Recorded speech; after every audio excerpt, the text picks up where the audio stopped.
ప్రతి నియోజకవర్గంలోనూ 4వ తారీఖున నిరసన ప్రదర్శన చేసి కలెక్టర్లు ఉంటే కలెక్టర్లు, ఆర్డీఓలు ఉంటే ఆర్డీఓలు, ఎంఆర్ఓలు ఉంటే ఎంఆర్ఓలకి ఈ వెన్నుపోటు దినాన్ని పురస్కరించుకొని తెలుగుదేశం పార్టీ చేసినటువంటి అప్రజాస్వామిక విధానాల పట్ల ఒక మెమోరాండాన్ని సమర్పించవలసిందిగా పిలుపునివ్వటం జరిగింది. మేము కూడా ఆశ్చర్యపోయాం. నిన్న రాష్ట్రంలో నలుమూలల 175 నియోజకవర్గాల్లోనూ ఒక మాచర్లో మాత్రం పోలీసులు ఓవర్ యాక్షన్ చేసి కొంత ఇబ్బంది పెట్టేటటువంటి పరిస్థితి చేశారు.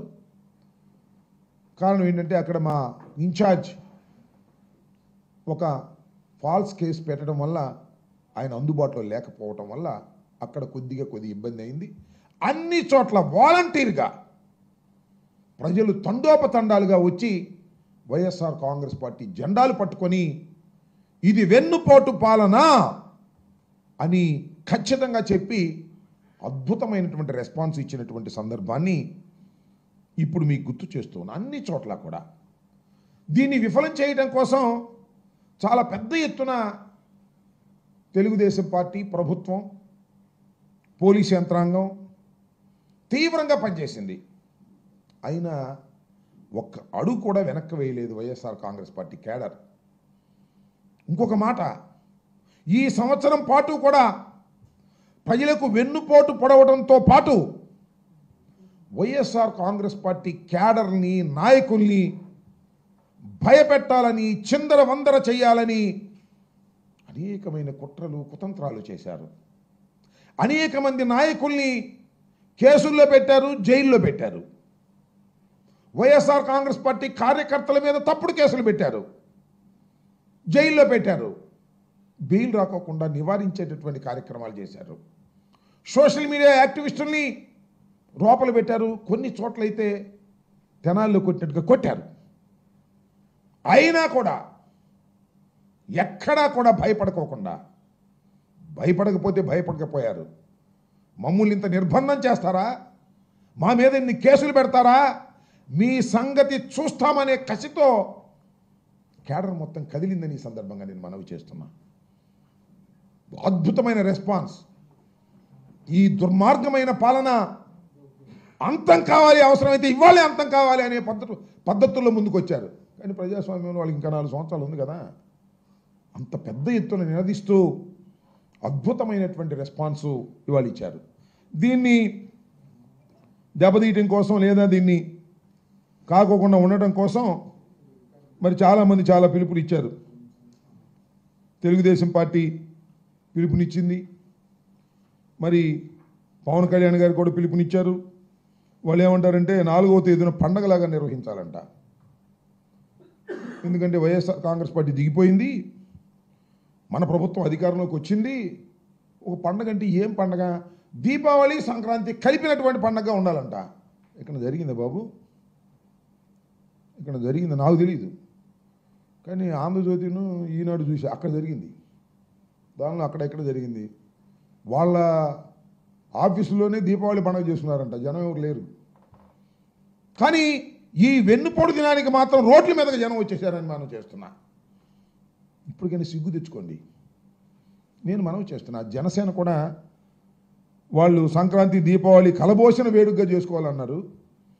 మరి కొన్ని చోట్ల అక్కడ ఇక్కడ ఏదో మాకు అడ్డం రావాలనే ఉద్దేశంతో చిన్నగా ఏదో చేశారు. కానీ ఏమీ లేదు, ఎక్కడ ఉత్సాహం లేదు, ఎక్కడ ఆనందం లేదు. దోచుకునే వాళ్ళకి ఆనందం తప్ప సామాన్య ప్రజలకు, ఇంకా తెలుగుదేశం కార్యకర్తలకు కూడా ఆనందం లేదు. దోచుకునే ఒక బ్యాచ్కి తప్ప, అది కూడా లోకేష్ బాబు గారి బ్యాచ్కే దోచుకునేటటువంటి లైసెన్సులు ఇచ్చి వాళ్ళు దోచుకుంటున్నారు. కడవలు దోచుకోవడానికి అవకాశం లేకుండా ఉంది. ఈ విధంగా దీన్ని అడ్డుకోవాలని ప్రయత్నం చేసిన పోలీసు యంత్రాంగం అంతా కూడా అడ్డుపడాలనేటువంటి ప్రయత్నం చేసినా కూడా ఎక్కడ లెక్క చేయకోకుండా జెండాను భుజాన వేసుకొని, ప్లే కార్డ్స్ పట్టుకొని డౌన్ డౌన్ ఈ ప్రభుత్వం, డౌన్ డౌన్ చంద్రబాబు అంటూ నినదిస్తూ రోడ్ల మీదకి వచ్చారనే విషయాన్ని ఈ సందర్భంగా నేను గుర్తు చేస్తున్నా. ఈ సందర్భంగా నేను చెప్పదలుచుకుంది ఏంటంటే, నారా చంద్రబాబు నాయుడు గారు ఇప్పటికైనా కాస్త ఆలోచన చేసుకోండి. సంవత్సరం అయింది. జనం నోట్లో మన్ను కొట్టారు. ఎవరిని పట్టించుకోలేదు, ఏ వర్గాన్ని పట్టించుకోలేదు. వ్యవసాయదారులు అయితే అల్లాడిపోతున్నారు. విద్యార్థులు, నిరుద్యోగులు అందరూ అల్లాడిపోయేటటువంటి పరిస్థితుల్లో ఇవాళ మీరు పరిపాలన చేశారు. ఇవాళ ఏదో వైఎస్ఆర్ కాంగ్రెస్ పార్టీ రోడ్డు మీదకి వచ్చి చేసిందని మీరు అలా తీసుకోకుండా ఇది ప్రజా అభిప్రాయం అనే విధంగా తీసుకొని కాస్త సరి చేసుకుంటే ఈ 4 సంవత్సరాలైనా మీరు సక్రమంగా పరిపాలన చేయగలుగుతారు. లేదు, ఇదే రకంగా మీరు పరిపాలన కొనసాగిస్తే 2 సంవత్సరాల తర్వాత వెన్నుపోటు 2కి వచ్చే సమయానికి ఎవరిని లెక్క చేయరు. ప్రజలు గుర్తుపెట్టుకోండి. మీరు బ్యారికేడ్లు పెట్టినా కూడా ప్రజలు లెక్క చేయరు. పోలీసు బలగాలను దించినా కూడా లెక్క చేయనటువంటి పద్ధతుల్లో ముందుకు వెళ్తారు ప్రజలు. ఈ రాక్షస పాలన మీద తిరుగుబాటు చేస్తారు ఎన్నికలు రాకముందే అనే విషయాన్ని కూడా మీరు గుర్తుపెట్టుకోమని మనవి చేస్తున్నా. కాబట్టి కాస్త జాగ్రత్తగా వ్యవహరించేటటువంటి కార్యక్రమం చేయమని మనవి చేస్తున్నా. ఇక్కడ ఈ సందర్భంలో ఇంకోటి కూడా చెప్పాలా, మళ్ళీ ఇంకో విషయం తర్వాత చెప్తాను. కానీ నిన్న మా ఇంటి దగ్గర పోలీసులు పెట్టారు. సరే పెట్టారు, సంతోషం. మాకు అంతకుముందు కూడా నేను మినిస్టర్గా ఉన్నప్పుడు కూడా పోలీసులు ఉండేవారు, అది వేరే అంశం. పోలీసులను పెట్టి ఏదో చిందరవందర చేసేయాలని కాపలా ఎక్కడా లేదు. నూరి ఫాతిమా ఉంది కదా, అక్కడ లేరు. పోలీసులు పెట్టి కాస్త వచ్చేటటువంటి క్యాడర్ను భయపెట్టాలనే ప్రయత్నం చేశారు. నేను వెళ్తుంటే మధ్యలో ఆపేశారు, వెళ్ళటానికి వీల్లేదని. అక్కడ ఈ పట్టాపురం సిఐ మీద కొంత నాకు ఆయనకి మధ్యన ఘర్షణ అనివార్యంగా జరిగింది. సరే, నేనేదో రెచ్చిపోయానని ఆంధ్రజ్యోతి, ఈనాడు, TV5 నేనేదో రెచ్చిపోయి దౌర్జన్యం చేయబోయానని, పోలీసులు లెక్క చేయలేదని ఇలాంటి మాటలు మాట్లాడుతూ రాశారు. ఈనాడైతే దాని దుంపదగ, దాని స్టాండర్డ్స్ ఇటువరకు బాగుండేవి. ఎంత దౌర్భాగ్యమైనటువంటి స్టాండర్డ్స్కి వెళ్ళిపోయినాయంటే నిన్న ఫ్లాష్ న్యూస్ వేశారు ఈనాడులో. ఏంటో తెలుసు, అది గుంటూరు కలెక్టరేట్ వద్ద మాజీ మంత్రి అంబటి రాంబాబు దౌర్జన్యం. అంబటి రాంబాబు దౌర్జన్యం చేశారంట. చూశారుగా మీరు వీడియోస్. ప్రతినిధి బృందాన్ని మాత్రమే అనుమతిస్తామన్న పోలీసులతో అంబటి వాగ్వాదం. ప్రతినిధి బృందాన్ని మాత్రమే కలెక్టర్ గారి ఆఫీసులోకి ఎంట్రన్స్ ఇస్తాము, కడవాళ్ళు రానియము అంటే వాళ్ళతో దౌర్జన్యాన్ని దిగానంట. తోసుకుని వెళ్తాం, ఏం చేస్తామంటూ సిఐతో వాగ్వాదానికి దిగిన అంబటి. నిన్న కలెక్టర్ ఆఫీసులోకి వెళ్ళటం కోసం అంటే నేను తగాద పడింది. విన్నారుగా మీరు. వెన్నుపోటు దినం పేరుతో గుంటూరు కలెక్టరేట్ వద్ద కార్యక్రమం. సరే, అది వేరే కార్యక్రమం జరిగింది, అది వేరే అంశం. ఎంత వక్రీకరించి తోసుకెళ్తాం, ఆపుకోండి అంటూ అంబటి రాంబాబు దౌర్జన్యం. ఇది జరిగింది ఎక్కడ? నా మీద FIR కూడా కట్టారు, అది వేరే విషయం. అది జరిగింది ఎక్కడ? నువ్వు రాసేది ఎక్కడ? పాప రామోజీరావు చచ్చిపోయాడు, దాంతోపాటు మీ విలువలు కాస్త కోస్త ఉన్నాయి కూడా చచ్చిపోయినాయి. ఏంటి నాకు అర్థం కాల. ఈనాడంటే ఇప్పుడు మా చిన్నప్పటి నుంచి ఉన్న ఇది కదా, ఇంత తప్పుడు రాస్తారేంటి అంటున్నా. కక్ష. ఆ సిఐని సపోర్ట్ చేయడం కోసం సిఐ అంట కలెక్టరేట్ దగ్గర మా ప్రతినిధులు ఎవరో రావడానికి వెళ్ళడానికి. అసలు ఎరండల్ బ్రాడీపేట సిఐకి అక్కడే సంబంధం. అక్కడ వేరే సిఐ ఉన్నాడు, వేరే DSP ఉన్నారు. వెళ్ళి అడిగాం, 5గురు పంపిస్తా ఉన్నారు, 5గురు వెళ్ళాం. దానికి వక్రీకరించి రాసేటటువంటి ఎమ్మటే సపోర్ట్ అనమాట. సిఐ గారికి ఎమ్మటే సపోర్టు, ఆ సిఐ గారికి ఏమో లోకేష్ సపోర్టు, ఆ లోకేష్కి ఏమో ఈయన సపోర్టు, ఆ TV5 కూడా అంతే. TV5 ABN నిన్న కుమ్మి పారేశారు. అంబటి రాంబాబు దౌర్జన్యం, పోలీసుల మీద డ్యామ్ డుమ్. ఈ దుంపదేగా నేను దౌర్జన్యం చేసే పరిస్థితిలో ఉన్నానా? వాళ్ళు దౌర్జన్యం చేసే పొద్దున్న నుంచి నా ఇంటి దగ్గర ఎవరన్నా వస్తే వాళ్ళ కీసు లాక్కోవటం, బళ్ళు తీసి అవతల పెట్టమంటాం, ఇలా బెదిరించే కార్యక్రమాలు చేశారు. మమ్మల్ని భయపెట్టాలనే కార్యక్రమాలు చేశారు. ఇది తప్పని నేను వ్యతిరేకపడ్డాను. వాగ్వాదం అన్నెసరీ అయినా సరే అనివార్యమైన పరిస్థితి రావడంతో గత్యంతరం లేని పరిస్థితుల్లో ఎక్కడది JKC కాలేజ్ దగ్గర, అది JKC TJPS కాలేజ్ దగ్గర బ్రిడ్జ్ ఎక్కే ముందు అక్కడ ఆపేసారు నన్ను. ఇక్కడ నుంచి వెళ్తుంటే వెళ్ళటానికి వెళ్ళేది అంటారు. కలెక్టరేట్కి వెళ్ళడానికి వెళ్ళేదా నేను? ఆ CI specially posted Pattapuram, specially posted. నేను 2 కంప్లైంట్స్ ఇచ్చా, కిరా కార్పి మీద, సీమరాజు మీద. నెల దాటింది అనుకుంటా, రిజిస్టర్ చేయలే. నేను ఫోన్ చేశా 2 సార్లు, చేస్తాంలే, ఇది సమాధానం, చేస్తాంలే. నేను ఎక్స్ మినిస్టర్ని, I have given a complaint. ఆ కంప్లైంట్స్ నిజమా కాదా పక్కన పెట్టు.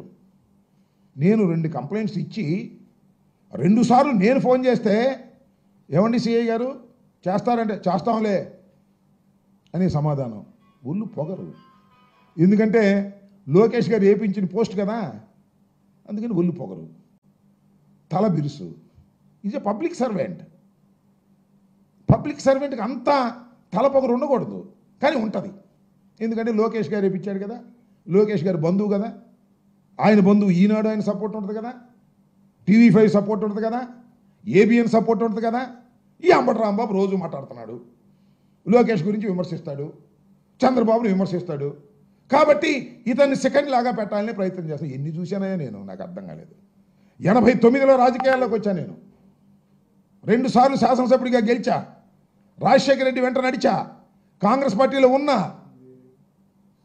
మళ్ళా జగన్మోహన్ రెడ్డి గారు పార్టీలోకి వచ్చా, రాజశేఖర రెడ్డి గారు మరణించిన తర్వాత. ఇన్ని చూశానంటున్నా నేను. 70 సంవత్సరాలు వస్తున్నాయి, ఎన్నో రాజకీయాలు చూశాను, ఎందరినో పోలీసు అధికారులు చూశాను. మంచి మర్యాద కలిగినటువంటి వ్యక్తిని, లా అబైడింగ్ సిటిజన్ నేను. నన్ను ఇబ్బంది పెట్టాలని మీరు ప్రయత్నం చేస్తున్నారు, పెట్టుకొని చూస్తానని మనం చేస్తున్నా. కేసు రిజిస్టర్ చేశారండి. ఏం కేసు అది? ఎఫ్ఐఆర్ ఎక్కడ ఉందా? ఒక కేసు రిజిస్టర్ చేశారు నా మీద.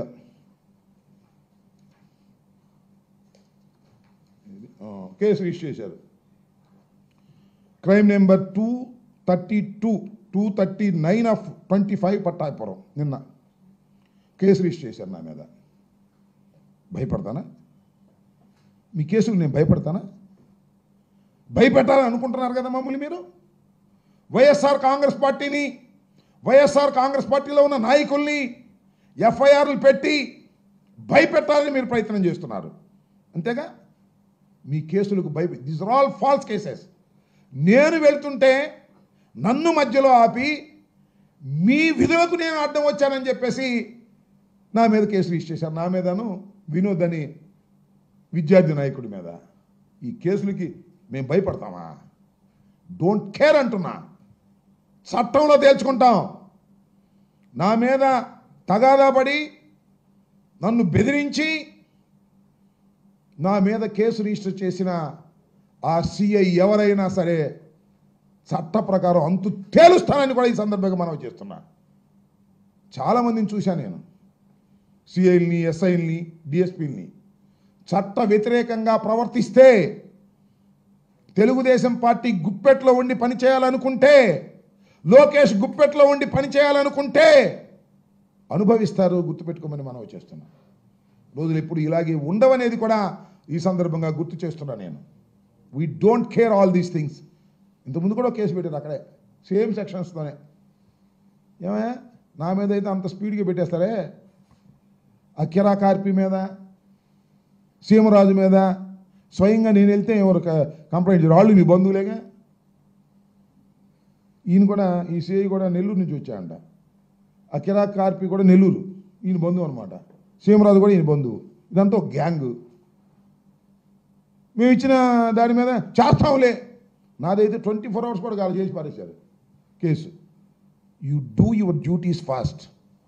నువ్వు డ్యూటీలు చేయకపోతే చట్ట ప్రకారంగా నీ అంతు తేలుస్తామని కూడా ఈ సందర్భంగా మరొక్కసారి గట్టిగా చెప్పదలుచుకున్నాను కూడా మనం చేస్తున్నాం.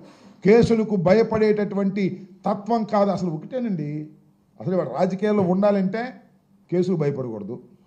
ఇవాళ రాజకీయాల్లో మేము ఉండాలంటే జైలుకి భయపడకూడదు. ఆ రెండు నిర్ణయించుకునే రాజకీయాల్లో ఉన్నామని కూడా ఈ సందర్భంగా నేను చెప్పదలుచుకున్నా. ఆ సిఐకి కానీ లేకపోతే మరొకరికి కానీ ఈ విధంగా దౌర్జన్యం చేసి మమ్మల్ని ఏదో అణచాలని, అరికట్టాలని ప్రయత్నం చేస్తే, ఊరి మీ దుంపలేక సంవత్సరం దౌర్జన్యం చేశారయ్యా, సంవత్సరం కేసులు పెట్టారు, ఏమైనా అరికట్టారా? ఉప్పు అంగలా నిన్న ఇంకా ఇదే పద్ధతిలో మీకు వెళ్తే ఇంకా ఉప్పొంగి మీకు చాలా డేంజరస్ సిచ్యువేషన్కి తీసుకెళ్తుందని కూడా ఈ సందర్భంగా నేను చెప్పదలుచుకున్నాను. ఇంకా ఇంకొక అంశం ఏంటంటే అది నిన్న క్యాబినెట్ సమావేశం జరిగినాయా, ఈ క్యాబినెట్ మీటింగ్లో సరే క్యాబినెట్ మీటింగ్లో కూడా సంవత్సరం పాలన అద్భుతం అమోఘం అని అందరూ షౌట్స్ కొట్టుకున్నారంట. ప్రజలు మాత్రం షౌట్స్ కొట్టుకోవట్లా. వీళ్ళు ఎక్కడ కనపడతారని చూస్తున్నారు. ఏమీ చేయకోకుండా హామీలు తీర్చుకోకుండా క్యాబినెట్ మీటింగ్ పెట్టుకుని షౌట్స్ కొట్టుకునేటువంటి కార్యక్రమం. ఇంకో అంశం ఏంటంటే ఈ జీవో ఏది మొన్న ఒక జీవో రిలీజ్ చేశారు. ఏది తుని కేసుకు సంబంధించి కొట్టేసినటువంటి కేసుని మళ్ళా దాన్ని అపీల్ చేసి దానిలో ఉన్నటువంటి ముద్దాయిని శిక్షించాలి అనే పద్ధతుల్లో దాని మీద పెద్ద ఎత్తున దుమారం లేగింది. కాపులందరూ పెద్ద ఎత్తున నిరసన చెప్పారు, మరుసోజు క్యాన్సిల్ చేశారు. ఓ పెద్ద డ్రామా నిన్న క్యాబినెట్లో. అసలు ముఖ్యమంత్రి గారు తెలియదంట, అది మంత్రి గారికి కూడా తెలియదంట, ఎవరికి తెలియదంట, హోమ్ సెక్రటరీ ఇచ్చేసాయంట. మరి మీ దుంపలు దాగా ఏం అడ్మినిస్ట్రేషన్ అయ్యేది నాకు అర్థం కాలేదు. ముఖ్యమంత్రి గారికి తెలియదంట, హోంమంత్రి గారికి తెలియదంట, మంత్రులు ఎవరికి తెలియదంట, జీవో వచ్చేసిందంట.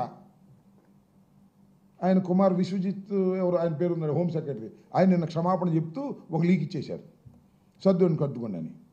మాకు తెలీదు, ప్రభుత్వాలు మేము చేశాం 5 సంవత్సరాలు. అసలు జీవో ఇష్యూ కావాలంటే ముఖ్యమంత్రికి తెలియకుండా ఇష్యూ అవుతుందా? ముఖ్యమంత్రి గారి కార్యాలయంలో ఒక్కొక్క డిపార్ట్మెంట్ని చూడటానికి ఒక్కొక్క సెక్రటరీ ఉంటాడు.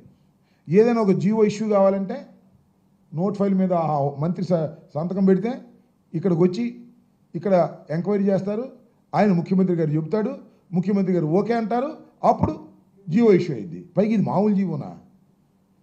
చాలా వివాదాస్పదమైన జీవో. తునిలో రత్నాచల్ ఎక్స్ప్రెషన్ తగలేస్తే అప్పుడు తెలుగుదేశం పెట్టిన కేసు, తెలుగుదేశం టైంలో పెట్టిన కేసు పూర్తి విచారణ జరిగి కొట్టేస్తే దాన్ని మళ్ళా తిరిగి తోడాలని భావించి డిలేని కూడా కండోన్ చేసి మీరు హైకోర్టులో ఫైల్ చేయండి అని చెప్పేటటువంటి కేసు ఎవరికి తెలియకోకుండా రహస్యంగా రిలీజ్ అయిపోయిందని నమ్మమంటున్నారు మమ్మల్ని, మిమ్మల్ని నమ్మమంటున్నారు. ఏంది చంద్రబాబు నాయుడు గారు, you are a great administrator కదా. అంటే ఎంత అడ్మినిస్ట్రేటర్ అంటే కీలకమైన జీవోలు కూడా నీ కార్యాలయానికి తెలియకోకుండా రిలీజ్ అయ్యేంత గొప్ప అడ్మినిస్ట్రేటర్ అని అనుకోవాలా? డ్రామా. ఎందుకంటే ఎన్టీ రామారావుని వెన్నుపోటు పొడిచి దండేసి ఇప్పుడు పూజించట్లా అంతే. ఈ జీవో రిలీజ్ చేయటం తూచి మాకు తెలియదు అంటాం, మళ్ళీ నిరసన రాగానే ఆ జీవోని రద్దు చేస్తూ ఇంకో జీవో రిలీజ్ చేయటం. ఇలాంటి దౌర్భాగ్యమైన పాలన ఇవాళ రాష్ట్రంలో జరుగుతూ ఉన్నది. ఈ రాష్ట్రంలో ఇంత పెద్ద ఎత్తున ఒక్క సంవత్సరంలో మీరు ఎప్పుడైనా అబ్జర్వ్ చేయండి, అందరూ ఉన్నారు కదా, ఇంత పెద్ద ఎత్తున మన రాష్ట్రంలో ఏ ప్రభుత్వానికైనా, చంద్రబాబు నాయుడు కూడా ఇంతకుముందు 3 సార్లు ముఖ్యమంత్రి చేశాడు, రాజశేఖర రెడ్డి గారు చేశారు, కాంగ్రెస్ ప్రభుత్వం చేసింది. ఎవ్వరికీ కూడా 5 సంవత్సరాల తర్వాత ఓడిపోయిన ప్రభుత్వాలు ఉన్నాయి. ఎవ్వరికీ కూడా ఒక్క సంవత్సరంలో ఇంత భయంకరమైన వ్యతిరేకత రావడం అనేది నేను ఎప్పుడు చూడలేదు, ఇక ముందు కూడా చూడలేము. అంతగా వెన్నుపోటు పొడిచాడు నారా చంద్రబాబు నాయుడు గారు, ప్రజల్ని మోసం చేశాడు.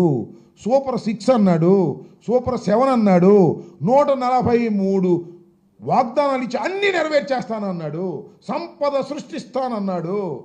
ఏమి సృష్టి లేదు, గాడిద గుడ్డు లేదు. మొత్తం మోసం చేసిన ఒక దౌర్భాగ్యమైనటువంటి పాలన ఇవాళ సంవత్సరానికే వారికి 100 సంవత్సరాలు నిండినట్టుగా ఇవాళ ప్రజలు భావిస్తున్నారని ఈ సందర్భంగా నేను మనవి చేస్తున్నాను. నువ్వు సరి చేసుకోకుండా నీ పాలన చేసినా నీ పాలనలో పసుండదు, నీ పాలన ఎవరు లెక్క చేయరు.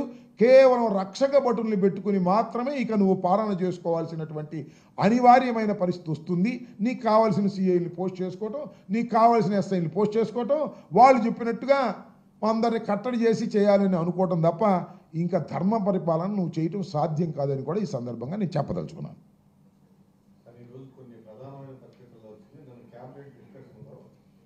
జగన్మోహన్ రెడ్డిని జైల్లో పెట్టాలంటే నన్ను జైల్లో పెట్టాడని జగన్మోహన్ రెడ్డిని ఎట్లా పెడతానని ఆశ్చర్యం వ్యక్తం ఆ లీకులు ఇప్పుడు ఏందని నాకు అర్థం కాల. జగన్మోహన్ రెడ్డి గారి సీఎంగా ఉన్నప్పుడు ఆయన సీఎంఓలో పనిచేసినటువంటి 2 అధికారులని నువ్వు అరెస్ట్ చేసావు. అంతేకాదు, సీతారామాంజనేయులు గారు ఇంటెలిజెన్స్ చీఫ్ నువ్వు అరెస్ట్ చేశావు. రఘురామకృష్ణరాజు పెట్టిన కేసులో A1గా జగన్మోహన్ రెడ్డి గారిని ముద్దాయిగా పెట్టారు. అరెస్ట్ చేస్తావా, అరెస్ట్ చేయవా, వి విల్ సీ లేటర్. నువ్వు అరెస్ట్ చేయాలి అనుకున్నా కూడా సాధ్యం కానటువంటి పరిస్థితులు వస్తాయి.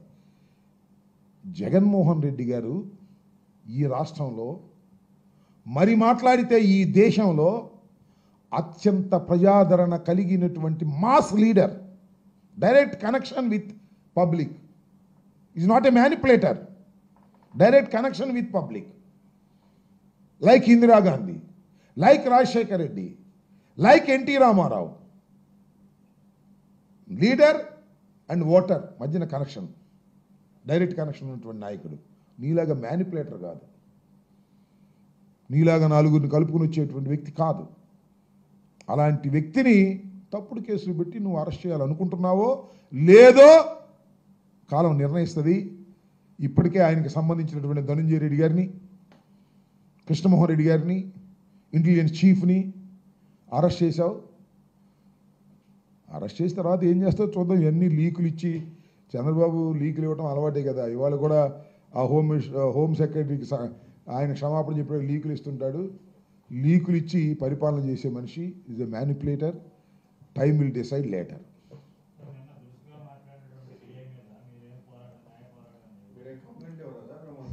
ఎవరికి ఇవ్వాలి, ఎవరికి ఇవ్వాలి, ఎవరికి ఇవ్వాలి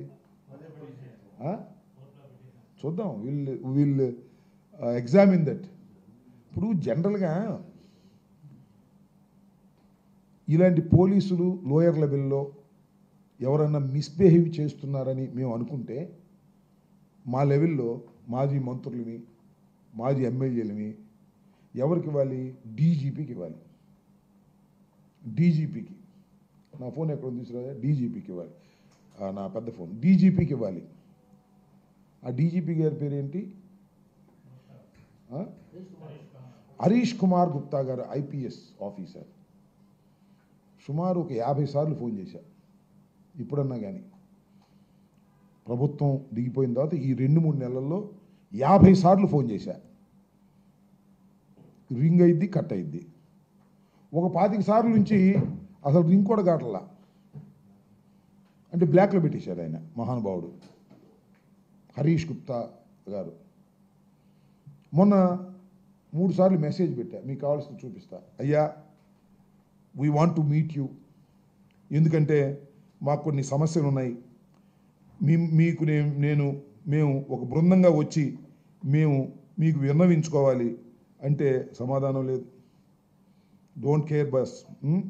మేము చంద్రబాబు చెబితేనే మేము ఇస్తాం తప్ప మీరు ఊరిని మీరు అడిగితే ఏమో అనే పద్ధతుల్లో ఇవాళ ఐపీఎస్ ఆఫీసర్ అయినటువంటి డీజీపీ గారు వ్యవహరిస్తుంటే ఏం చెప్పాలి, ఎవరికి చెప్పుకోవాలి? ఇక న్యాయస్థానాలు తప్ప మాకు గత్యంతరం లేదు. నేను 2 కంప్లైంట్స్ ఇచ్చి, సరే ఎస్పీ గారు ఇప్పుడు ఇంటర్వ్యూ ఇస్తున్నారు పాపం, ఆయన ఆ ఇంటర్వ్యూ ఇస్తే ఎస్పీ గారిని వెళ్ళి కలుస్తున్నాం, ఆయనకి ఇస్తున్నాం. డీజీపీ గారికి కూడా ఇద్దామనేటువంటి ఉద్దేశంతో నేను వెళ్తే, నేను ప్రయత్నం చేస్తే ఆయన ఇవ్వట్లా. ఇది May 7th పెట్టా. సార్ నమస్తే, this is Ambati Rambabu, ex minister of AP. I want your appointment to give representation, sir. I am trying on phone number of this, but unfortunately unable to reach you, sir. Please kindly give me time to submit my representation. Awaiting your kind reply. Ambati Rambabu, ex-minister. No response. May 11 అదే పెట్టా. మళ్ళా మొన్న Monday పెట్టా. దేనికి? ఈ ధర్నాలకు సంబంధించిన విషయంలో. నమస్తే sir, this is Ambati Rambabu, ex minister. Sir, we would like to submit representation to your good self on behalf of YSR Congress party tomorrow about the peaceful rallies throughout the state on 4/6/2025 to express our views against the government attitude is not fulfilling the election promises. Already we have given representation to the local jurisdictional police officers seeking to conduct peaceful rallies. So for your subordinate officers have taken decision on this issue. Hence we request you, honorable authority, to meet you in the early hours. దానికి సమాధానం లేదు. DGP గారు కోతవేడి దూరంలో ఉంటాడు. నేను ex మినిస్టర్ని, వైఎస్ఆర్ కాంగ్రెస్ పార్టీలో కీలకమైన నేతని. వైఎస్ఆర్ కాంగ్రెస్ పార్టీతో అయ్యా మిమ్మల్ని కలుస్తామయ్యా అంటే ఎవరికి చెప్పుకోవాలి? మేము ఎవరికి చెప్పుకోవాలి? ఇది పోలీసింగ్ ఉందా ఈ రాష్ట్రంలో? అంటే పోలీసులు అంటే చంద్రబాబు నాయుడు గారికి ఉపయోగపడే రౌడీ బృందంలాగా తయారైంది.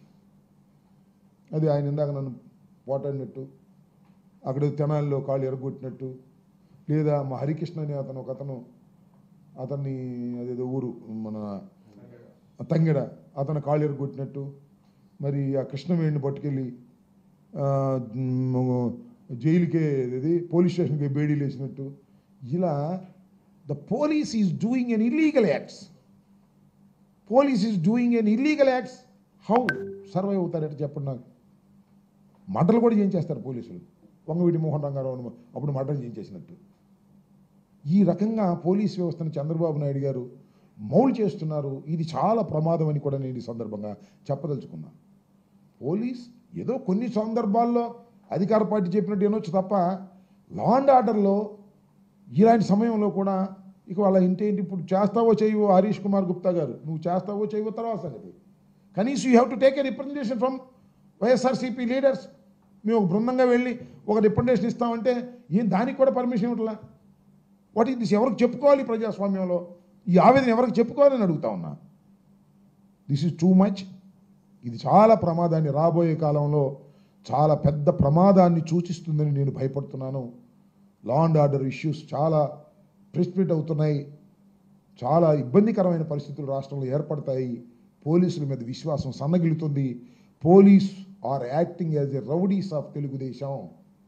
అందరినీ అనను, చాలా మంచి ఆఫీసర్స్ కూడా ఉన్నారు. మంచి officers are going into a loop level. ఈ వెంకటేశ్వర లాంటి వాళ్ళు వచ్చేస్తారు సిఐలు. అంతకుముందు పాపం ఇద్దరు పనిచేశారు, వాళ్ళు వెళ్ళిపోయారు. అలా వాళ్ళు ఏం చెప్తే అది చేసేవాళ్ళు.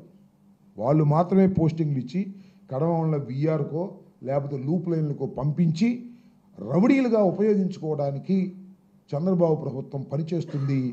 దీనివల్ల అనేక అనర్థాలకు దారితీస్తుందని ఈ సందర్భంగా నేను చెప్పదలుచుకున్నాను.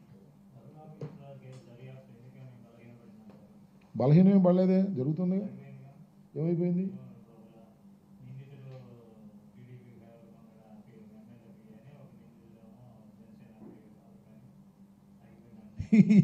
నాకు ఐ డోంట్ నో. దానిలో ఒక ఐపీఎస్ ఆఫీసర్, అంటే ప్రమోట్ ఐపీఎస్ ఆఫీసర్ జైలుకి వెళ్ళాడు, బెయిల్ మీద వచ్చాడు. మరి మన డాక్టర్ గారు ఆమెమో యాంటిసిపేటరీ బెయిల్ మీద ఉంది. అట్లా జరుగుతూ ఉన్నాయి. అది బలహీనపడిందా? ఇప్పుడు కస్టోడియల్ టార్చర్ మీద అప్పుడు చాలా రాద్ధాంతం జరిగింది. అప్పుడు మిలిటరీ కోర్టుకు కూడా వెళ్ళారు, అప్పుడు కూడా కేసు రిజిస్టర్ చేశారు. మళ్ళీ ఆయన గవర్నమెంట్ రాగానే మళ్ళీ కేసు రిజిస్టర్ చేశారు. ఇవన్నీ నిలబడతాయా? ఇంత డిలేగా ఉన్నటువంటి ఎఫ్ఐఆర్ డిలేగా ఉన్న నిలబడతాయా? నిలబడవు, చట్టంలో నిలబడవు. నేను కొద్ది గొప్ప లా తెలుసు నాకు. బలహీనపడిందో బలవంతం పడిందో నాకు తెలియదు, కానీ all cases are false cases. ఇవాళ సీతారామాంజలి గారి మీద పెట్టారు జత్వానికి సంబంధించిన కేసు. ఏం కేసు నాకు అర్థం కాల. It's a part of his duty. బాంబేలో పట్టుకొచ్చారంటే it's a part of his duty. పట్టుకొచ్చి ఏం చేశారు? కోర్టులో ప్రొడ్యూస్ చేశారు. కోర్ట్ హ్యాస్ గివెన్ రిమాండ్ ఇస్తే మళ్ళీ పోలీస్ కస్టడీ అడిగారు. పోలీస్ కస్టడీ కూడా ఇచ్చింది. కస్టడీ అయిన తర్వాత మళ్ళీ కోర్టులో ప్రొడ్యూస్ చేశారు. తర్వాత బెయిల్ మీద వాళ్ళు వెళ్ళిపోయారు. మమ్మల్ని తప్పుడు కేసు పెట్టారని పెడితే ఇక ఎవరైనా బాధితులు కేసు కొట్టేకి ముందే ఏది Jethwani case is a false case అని ప్రూవ్ కోర్టులో కాకముందే అన్యాయంగా పెట్టారు, అక్రమంగా పెట్టారని చంద్రబాబు నాయుడు గారు చెప్పంగానే ఆమెని అంగరంగ వైభవంగా తీసుకెళ్ళి ఎఫ్ఐఆర్ కట్టించి ఇదంతా లోపలేసి కక్ష తీర్చుకుంటున్నారు. రిపీట్ అవుద్ది కదా ఇది మళ్ళా ఏ ప్రభుత్వం వచ్చినా. So these are all false cases. Chandrababu Naidu గారి ప్రభుత్వం కేవలం పోలీస్ ఫోర్స్ మీద ఆధారపడి, తప్పుడు కేసుల మీద ఆధారపడి వైఎస్ఆర్ కాంగ్రెస్ పార్టీని లేదా తెలుగుదేశం పార్టీకి వ్యతిరేకంగా ఉండేటటువంటి వ్యక్తుల్ని కేసులు పెట్టి భయపెట్టి లాఠీలతో కొట్టించి రాజ్యమేలాలని అనుకుంటున్నటువంటి చంద్రబాబు నాయుడు గారు, లోకేష్ గారు